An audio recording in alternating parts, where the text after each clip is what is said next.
I thought it was time for another oatmeal video.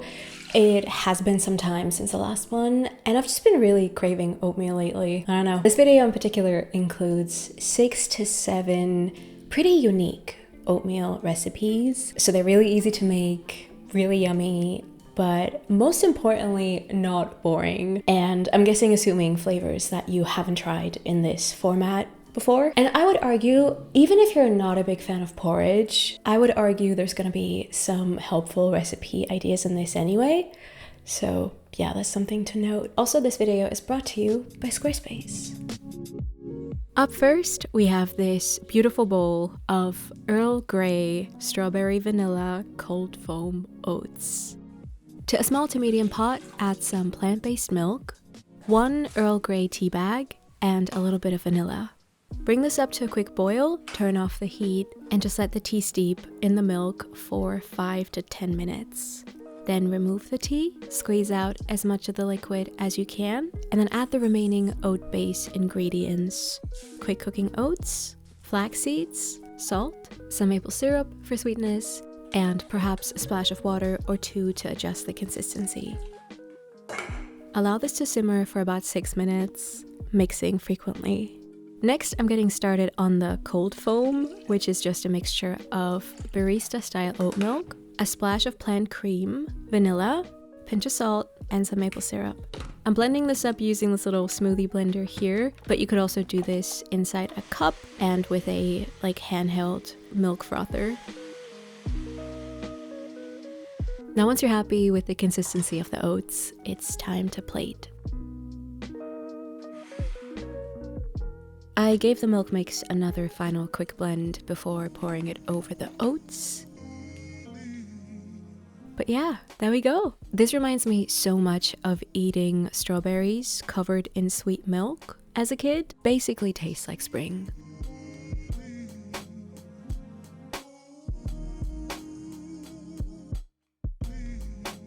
A few months ago, I showed you how to make mango sticky oats on here, which is still one of my favorite recipes to date. And so this one here is essentially the banana version.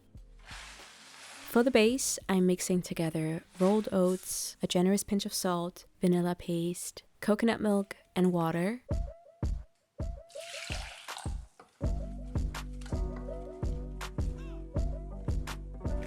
Cook for about 7 to 10 minutes over medium to medium low until you've achieved a thick consistency, almost reminiscent of sticky rice. Now when it comes to the topping, you could either grab a non-stick skillet and pan fry some banana pieces in a little bit of coconut oil for 3-ish minutes per side.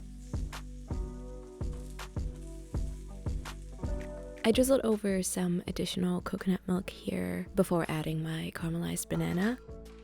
And then I eventually also added some roasted peanuts. Here I'm making some coffee using one of these fun little filter bags I found at Muji. Muji in Japan, mind you. Video on that trip coming soon-ish. I have so much footage to go through. Not frying the banana is also an option, so that's what I did here. I also added plain soy yogurt and some black sesame. Up next, we've got a 2-in-1 kind of recipe. It's for these cozy ginger pear oats, based on, I think it was the top comment under my previous video. Inside my saucepan, I'm quickly mixing together quick cooking oats, a generous pinch of salt, some chia seeds, oat milk, vanilla bean paste, and perhaps some extra water. Allow this to simmer over medium heat, mixing frequently until you're happy with the texture.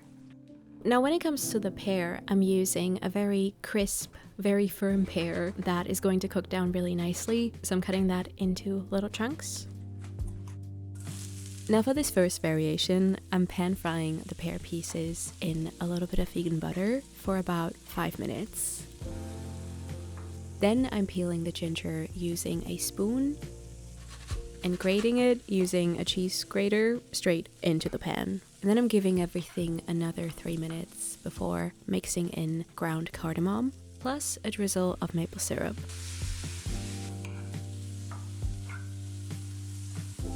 And then I'm assembling everything with some plain soy yogurt and some sesame seeds instead of tahini.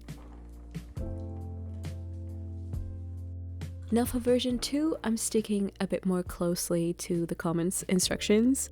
So I'm transferring the pear chunks to a small pot alongside some apple juice, cardamom, and also some ginger. This time I just cut it into pieces. How long you cook this for depends on your desired consistency. As suggested, I'm serving the oats with white tahini. Then I'm topping that with the pear. I also made a mini iced latte here. It's a really close running between the two, but I low-key prefer the stewed juice version because it kind of reminds me of like a winter punch in some way. The tahini was a little bitter for me though, so I ended up including some Biscoff to balance that out. These are possibly the yummiest savory oats I've ever made. I'm calling these tofu chili cheese oats. The oat base is just rolled oats, water, salt, light soy sauce, and a little bit of vinegar. Just let this cook and simmer over medium to medium low, mixing frequently for about 6 minutes. In the meantime, get started on the tofu. Cut it into pieces and cover it with cornstarch and salt. Mix. Lovely. Now bring it on stick skillet with some olive oil to medium-high heat. Once it's hot, add the tofu and allow it to cook for around 7 minutes or until it's got some color to it.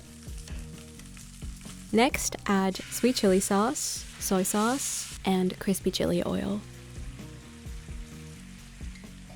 Mix well and turn the heat to low, and then once everything looks nice and sticky and glossy, you're going to add spring onion, some sesame seeds, and then last but not least, some shredded vegan cheese. Mix it until the cheese has slightly melted, and then take this off the heat. I'm also serving this with really quickly boiled spinach. I just gave it around 2 minutes and then transferred that to a bowl filled with cold water. You could even do iced water here, maybe add some extra salt to it.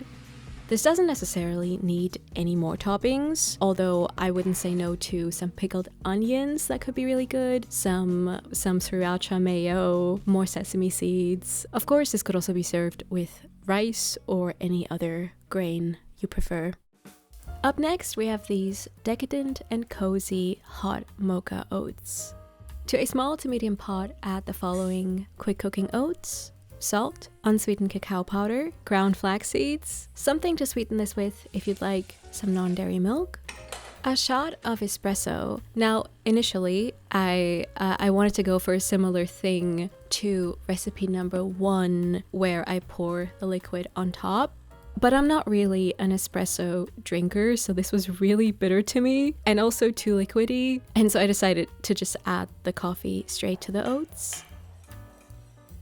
Also add 1 to 2 tablespoons of dark or semi-sweet chocolate chips and just let this cook while mixing frequently until you're happy with it.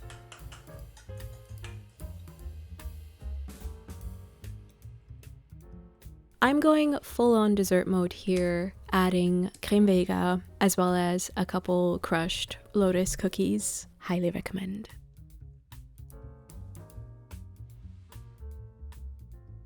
This final recipe here is another savory option, and it's maybe the most outside-the-box meal I've got for you today. Vegan salmon oats. If you're not a fan of savory oatmeal, if that's the case, first of all, thank you so much for still watching.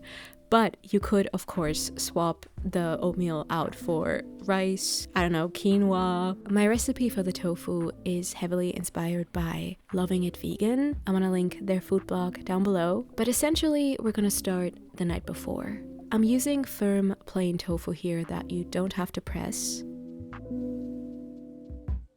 Then I'm transferring the tofu to a Tupperware container / casserole. Could also be a bowl of some kind. Now in the food processor, I'm blending together everything for the marinade. 1 small peeled red beet, some vegetable broth powder, some light miso paste, garlic powder, white wine vinegar, soy sauce, crispy chili oil, some maple syrup, very important, 1 sheet of nori ripped to bits. Lastly, a little bit of warm water. Now, if you wanted to, and you happen to have some at home, you could add just a couple drops of liquid smoke. The one time I used it, I definitely added way too much and traumatized my siblings. I since have not dabbled with liquid smoke, but it's an option. Once this is nice and blended, you pour the marinade over the tofu, seal everything with a lid or some foil, and refrigerate this overnight. Now my oatmeal is going to be a super simple mixture of rolled oats, salt, and water. I would definitely suggest you go for rolled oats because they have a bit more texture than the quick cooking ones. Or you could do steel cut, but that's a different water ratio and takes way more time. Anyway, grab 1 to 2 slices of the marinated tofu, cover it in cornstarch first, and then cook this in a bit of olive oil in a preheated pan over medium to medium-high heat for about 4 minutes per side. I think avocado goes super well with this, maybe adding some extra soy sauce over everything. Oh, this is some vegan QP mayo I found in Tokyo. It was the Life supermarket near Skytree, and it's really nice. I mean, I've never had real QP mayo, so I can't really exactly tell you how accurate this is, but it's really yummy. The fake salmon is so yummy. I could imagine it in some ramen as well, or in a wrap of some kind. Speaking of ramen, I guess, I'm back from Japan. It was amazing. I had the best time with my friends there, and we ate some of the best food I have ever eaten, and I documented all of it. It's gonna be probably a really lengthy vlog, so that's something to look forward to. But I want to take my time editing it, but it's gonna be good. It's gonna be good. But anyway, thank you so much for watching. I'm gonna leave you with a word from my lovely sponsor, Squarespace, the all-in-one platform to help you grow and establish your brand and business online. Start by browsing their wide selection of beautiful website templates, or create your own from scratch if you prefer. Squarespace offers SEO tools in order for you to show up more often in people's search engines, helping you grow your audience and bring in new customers. You can do fundraisers on Squarespace as well by using their donation tools. You can generate passive income by offering content behind a paywall, and create your own new logo within Squarespace as well. If you need any extra help, they've got their 24/7 award-winning customer service at the ready. Start today. Go to squarespace.com/MinaRome or use code MinaRome to get 10% off your first purchase of a website or domain.